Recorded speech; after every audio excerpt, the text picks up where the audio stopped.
Tahu nggak teman-teman, bahwa masih banyak saudara-saudara muslim kita yang takut memakan makanan yang haram, namun tidak takut mendapatkan penghasilan dari yang haram. Contoh penghasilan dari yang haram yaitu hasil transaksi riba. Apa itu riba? Secara bahasa, riba adalah tambahan. Secara kaidah, segala bentuk tambahan yang mendatangkan manfaat.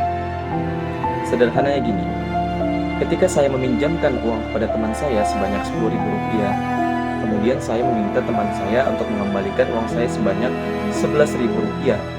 Nah, 11.000 tersebut yang dinamakan riba. Contoh lain ketika teman-teman menabung di bank konvensional khususnya. Ketika teman-teman menabung di bank, teman-teman meminjamkan uang teman-teman kepada bank. Dan bank akan memberikan teman-teman sekian persen bunga per tahunnya. Nah, persen bunga tersebut yang dinamakan riba. Padahal Allah Subhanahu wa taala telah berfirman di dalam Al-Qur'an pada surah Al-Baqarah ayat 275 yang berbunyi, "Wa ahallallahu al-bai'a wa harrama ar-riba. Faman ja'ahu maw'izatun min rabbih fantaha falahu ma salaf wa amruhu ila Allah. Faman 'ada faulaika ashabun nar hum fiha khalidun." Yang artinya Allah telah menghalalkan jual beli dan mengharamkan riba. Orang-orang yang telah sampai kepadanya larangan dari Tuhannya lalu terus berhenti dari mengambil riba, maka baginya apa yang telah diambilnya dahulu, dan urusannya terserah kepada Allah.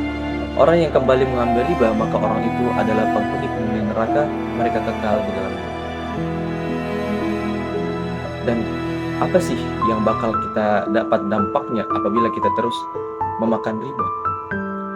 Pada ayat-ayat Allah berfirman, "Fa'illam taf'alu fa'danu biharbin minallahi wa rasulih." Maka jika kamu tidak meninggalkan sisa riba, maka ketahuilah Allah dan Rasul-Nya akan memerangimu.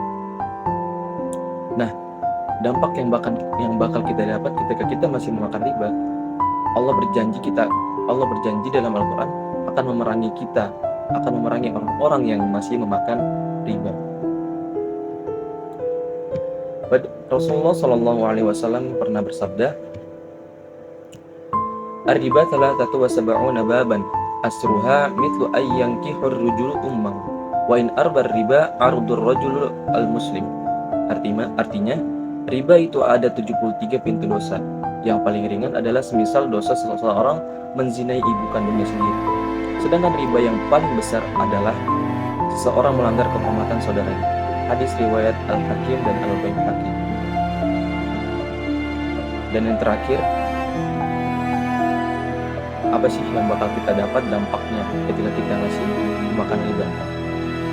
Hadis Rasulullah SAW, Ani Ibnu Mas'udin, Ani Nabi sallallahu alaihi wasallam, qala, "Ma ahadun aktsaru min riba illa kana 'aqibatu amrihi ila qillah." Artinya dari Ibnu Mas'ud radhiyallahu anhu dari Rasulullah sallallahu alaihi wasallam, beliau bersabda, "Tidaklah seseorang memperbanyak riba melainkan perkara akhirnya akan merugi." Jadi barang siapa yang masih memakan hasil riba atau bertransaksi riba, pada akhirnya dia akan merugi. Ada satu kisah pada zamannya Imam Malik rahimahullah, ketika seorang pemuda melihat seorang pemuda lain sedang meminum khamr. Kemudian dia berkata, "Saya akan mentalak istri saya, menceraikan istri saya apabila ada yang lebih buruk dari khamr yang masuk ke dalam perut manusia." Kemudian perkara ini pun ia bawa kepada Imam Malik rahimahullah ta'ala. Kemudian Imam Malik pun meminta 1 hari untuk mempelajari hal tersebut. Dan keesokan harinya, pemuda tersebut pun datang lagi kepada Imam Malik. Dan Imam Malik menjawab, "Kamu harus mentalak istri kamu. Karena saya sudah membuka isi Al-Quran dan Al-Hadith, saya tidak menemukan satupun yang lebih buruk dari khamr yang masuk ke dalam perut manusia kecuali riba." Dari kisah ini kita bisa ambil kesimpulan atau faedah, masih banyak teman-teman kita yang takut untuk minum keras, minum khamr, minum beralkohol, tapi tidak takut pada riba. Padahal riba juga lebih berat hukumannya dibanding khamr. Mungkin cukup sekian, semoga bermanfaat. Barakallahu fiik.